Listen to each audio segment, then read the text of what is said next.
Hello' students, তো আজি এই ভিডিঅ'ত আমি ডিছকাছ কৰিম যে কোনটো সময়ত পঢ়িলে বেছি ভাল, ৰাতিপুৱা নে ৰাতি। দুটা টাইপৰ ষ্টুডেণ্ট থাকে, কিছুমানে ৰাতি পঢ়ি ভাল পায় আৰু কিছুমানে ৰাতিপুৱা। আজিৰ ভিডিঅ'টো আমি ডিছকাছ কৰিম মৰ্ণিং পঢ়াবিলাকৰ কিছুমান এডভান্টেজ আৰু ডিছএডভান্টেজ আৰু ৰাতি পঢ়াবিলাকৰ কাৰণে কিছুমান এডভান্টেজ আৰু ডিছএডভান্টেজ। আৰু ভিডিঅ'টোৰ শেষলৈ তোমালোকে নিজকে আইডেণ্টিফাই কৰিব পাৰিবা যে তুমি কোনটো টাইপৰ ষ্টুডেণ্ট হয়। ধৰি লোৱা তুমি এনেকুৱা এজন ষ্টুডেণ্ট যোনে সদায় ৰাতি পঢ়ে, কিন্তু তোমাৰ এভাৰেজ মাৰ্ক আহে। কিন্তু কি ঠিক, তুমি যদি ৰাতি পঢ়াৰ জেগাত যদি মৰ্ণিং পঢ়া আৰম্ভ কৰা, তোমাৰ যদি মাৰ্কছটো ইম্প্ৰুভ হৈ যায়। সেইটো কাৰণে আমি আইডেণ্টিফাই কৰিব লাগিব, বিচাৰি উলিয়াব লাগিব যে আমাৰ কাৰণে কোনটো টাইম বেষ্ট হয়। তো এয়া জানিবৰ কাৰণে আমি এডভান্টেজ আৰু ডিছএডভান্টেজখিনি জানিব লাগিব। আহা আমি মৰ্ণিং টাইমটোৰ পৰা ষ্টাৰ্ট কৰোঁ। আগৰ তুলনাত আজিকালি মৰ্ণিং পঢ়া ষ্টুডেণ্টৰ সংখ্যা বহুত কমি গৈছেগৈ। মই আজি দিয়া ভোটিং পলতো মেক্সিমাম ষ্টুডেণ্টে ৰাতি পঢ়া বুলিয়ে জনাইছিলে। কিন্তু আমি মৰ্ণিং টাইমটো নেগলেক্ট কৰিব নালাগে।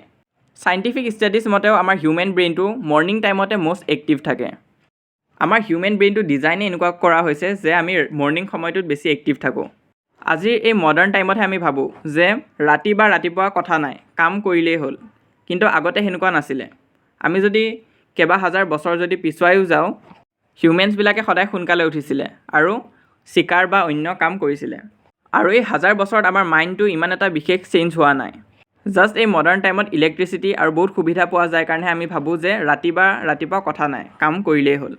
তো সেইটো আছিলে এটা মষ্ট ইম্পৰ্টেণ্ট বেনিফিট, যে ৰাতিপুৱা উঠিলে ব্ৰেইনটো প্ৰডাক্টিভ হৈ থাকে। আৰু এটা ইম্পৰ্টেণ্ট বেনিফিট হৈছে যে ৰাতিপুৱা সময়টোত ইমান হুলস্থুল হৈ নাথাকে, যাৰ ফলত যিকোনো বস্তু এটাত কনচেনট্ৰেট কৰিবৰ কাৰণে বহুত ভাল। আৰু ৰাতিপুৱা সময়ত মাইণ্ডটো ফ্ৰেছ হৈ থাকে। নেক্সট আৰু এটা বেনিফিট হৈছে ৰাতিপুৱা সোনকালে উঠা, সেইটো হৈছে তোমালোকে ৰাতিপুৱাই যদি কিবা হোমৱৰ্ক বা এছাইনমেণ্ট থাকে আৰু ৰাতিপুৱাই যদি তোমালোকে কামখিনি কৰি থৈ দিয়া, গোটেই দিনটোৰ কাৰণে তোমালোক ফ্ৰী হৈ যোৱা। ধৰি লোৱা আজি যদি তোমালোকে টাৰ্গেট কৰা যে তোমালোকে 2টা চেপ্টাৰ পঢ়িবা আৰু এটা যদি তোমালোকে ৰাতিপুৱাই কমপ্লিট কৰি দিয়া, তে গোটেই দিনটোৰ কাৰণে তোমালোকৰ ষ্ট্ৰেছটো কমি যায়গৈ। ৰাতিপুৱা পঢ়া ষ্টুডেণ্টৰ কাৰণে এইটো বহুত ডাঙৰ এটা ডিছএডভান্টেজ যদি তোমালোকে এইটো কৰা। ৰাতিপুৱা সোনকালে উঠি তোমালোকে কেতিয়াও নিজৰ ফোনটো চেক নকৰিবা বা ছ'চিয়েল মিডিয়াই স্ক্ৰল নকৰিবা। কাৰণ ৰাতিপুৱা সোনকালে উঠিয়ে যদি তোমালোকে বেলেগৰ লাইফৰ ওপৰত চোৱা যে বেলেগে কি কৰি আছে, এনেকুৱা কৰিলে ব্ৰেইনত এটা বেয়া ছিগনেল এটা যায়, যোনটোৱে তোমাৰ গোটেই দিনটো আনপ্ৰডাক্টিভ কৰি দিব পাৰে। লাগিলে তোমালোকে ৰাতি চাবা, যি চাব মন যায় মুভিজ বা যি চোৱা, কিন্তু মৰ্ণিং টাইমত তোমালোকে ফোন স্ক্ৰল নকৰিবা। ইয়াত 3টামান ইম্পৰ্টেণ্ট পইণ্ট দিয়া হৈ আছে, যোনকেইটা ডিছএডভান্টেজ হয় ৰাতিপুৱা সোনকালে উঠা, তোমালোকে পঢ়ি চাব পাৰা। ফাৰ্ষ্ট পইণ্টটোৱে হৈছে শ্লিপ ডিপ্ৰাইভেশ্যন। তো কি কৰে, কিছুমানে যদি 11টা বজাত শুইছে আৰু ৰাতিপুৱা যদি তোমালোকে 4টা বজাতে উঠি পঢ়া আৰম্ভ কৰিছা, তো সেনেকৈ নহয়। তোমালোকে ডেইলি 7 আৱাৰ্ছৰ শ্লিপ এটা ল'বাই, তাতকৈ কম নহয় যাতে।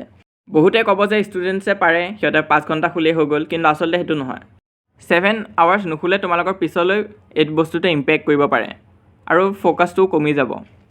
আৰু এটা ইম্পৰ্টেণ্ট ডিছএডভান্টেজ হৈছে যে ৰাছ শ্বেডিউল, মানে তোমালোকৰ বহুত স্কুল যাবলগীয়া থাকে, তো সময়টো তোমালোকৰ লিমিটেড থাকে। ধৰি লোৱা তোমালোকে চেপ্টাৰ এটা শেষ কৰিবই ওলাইছা, অলপ বাকী আছে, কিন্তু স্কুলৰ টাইম হৈ গ'ল, তো এতিয়াতো তোমালোকে যাবগৈ লাগিব এৰি থৈ, তো সেইটো এটা ডিছএডভান্টেজ হয়। তো ৰাতি পঢ়া হ'লে হয়তো তোমালোকে অলপ টাইম এক্সটেণ্ড কৰি সেই চেপ্টাৰটো কমপ্লিট কৰি দিব পাৰিলা হয়, কিন্তু ৰাতিপুৱা তেনেকুৱা নহয়। তো বহুত ডিছকাছ কৰা হ'ল মৰ্ণিং পঢ়াৰ এডভান্টেজ আৰু ডিছএডভান্টেজ। এতিয়া আমি আহিছোঁ ৰাতি পঢ়া ষ্টুডেণ্টছবিলাকৰ ওপৰত। মেক্সিমাম ষ্টুডেণ্টছে ৰাতি পঢ়ি ভাল পায়, আৰু ময়ো এইকেইদিন ৰাতিয়ে পঢ়ি আছোঁ। ৰাতি আমাৰ ব্ৰেইনটো অলপ ক্ৰিয়েটিভ মোডত থাকে, আৰু বহুত ষ্টুডেণ্টে মৰ্ণিঙতকৈ ৰাতিহে পঢ়িবলৈ বেছি মটিভেশ্যন পায়। আৰু লেট নাইট পঢ়িলে ইমান হুলস্থুলো হৈ নাথাকে, আৰু পঢ়িবলৈ একদম পাৰফেক্ট এনভাইৰনমেণ্ট এটা হৈ থাকে। ৰাতিপুৱা যদি আমি পঢ়িব বহোঁ, আমাৰ ওচৰত লিমিটেড টাইম থাকে, কিন্তু ৰাতি সেইটো নহয়। ৰাতি তোমালোকে যিমান দেৰিলৈ মন যায় তেতিয়ালৈ পঢ়ি থাকিব পাৰা। স্কুল বা কলেজৰ একো টেনশ্যন নাথাকে। আৰু এটা মষ্ট ইম্পৰ্টেণ্ট বস্তু হৈছে তোমালোকে যিমান পাৰা ডিষ্ট্ৰেকশ্যনবিলাক এভইড কৰিবা ৰাতি পঢ়োঁতে। এইটো হ'লে তোমালোকৰ গোটেই ষ্টাডি ছেশ্যনটোৱে বেয়া কৰি দিব পাৰে। আৰু ৰাতি পঢ়োঁতে তোমালোকে অভাৰ ইট কৰি নল'বা। তো অভাৰ ইট কৰি ল'লে কি হ'ব, তোমালোকৰ টোপনি ধৰিব আৰু ভালকৈ পঢ়িব নোৱাৰিবা ইফিচিয়েণ্টলি। এই 5টা হৈছে মেজৰ ডিছএডভান্টেজ লেট নাইট পঢ়াৰ কাৰণে, তোমালোকে এইখিনি ভালকৈ পঢ়ি চাব পাৰা। আকৌ লেট নাইট ষ্টাডি মানে এনেকুৱা নহয় যে তোমালোকে 1-2 বজালৈ পঢ়ি দিছা আৰু নেক্সট মৰ্ণিং তোমালোকে স্কুলৰ কাৰণে লেট হৈ গৈছা। তো সেনেকুৱা নকৰিবা। ষ্টুডেণ্টছৰ কাৰণে 7 আৱাৰ্ছ শ্লিপ ইম্পৰ্টেণ্ট হয়, তো তোমালোকে ট্ৰাই কৰিবা যাতে 7 আৱাৰ্ছ শুব পাৰা, আৰু নেক্সট তোমালোকে মৰ্ণিঙো যাতে স্কুল অন টাইম পোৱাগৈ। আৰু এটা ডিছএডভান্টেজ হয় যোনটো বহুত ষ্টুডেণ্টে ফেচ কৰে যোনে লেট নাইট পঢ়ে, সেইটো হৈছে নেক্সট ডে সিহঁতে একদম টায়াৰ্ড ফিল কৰি থাকে মৰ্ণিং টাইমত। তো সেনেকুৱা যাতে নহয়, তো সেনেকুৱা যদি হয় তোমাৰ লগত, তেনেহ'লে তোমালোকে টাইমটো শ্বিফ্ট কৰি ল'বা, নাইটৰ পৰা মৰ্ণিং কৰি ল'বা। তো ইমানে আছিলে আজি এই ভিডিঅ'টোত। মই 2টাৰ বিষয়ে ক'লোঁ, মৰ্ণিং আৰু নাইট। তো তোমালোকে চাই ল'বা, 2টাৰে ডিছএডভান্টেজ আৰু এডভান্টেজ কোৱা হৈছে। তোমালোকে কোনটো প্ৰিফাৰ কৰা কমেণ্ট ছেকশ্যনত জনাবা, মৰ্ণিং বেছি ভাল নে নাইট।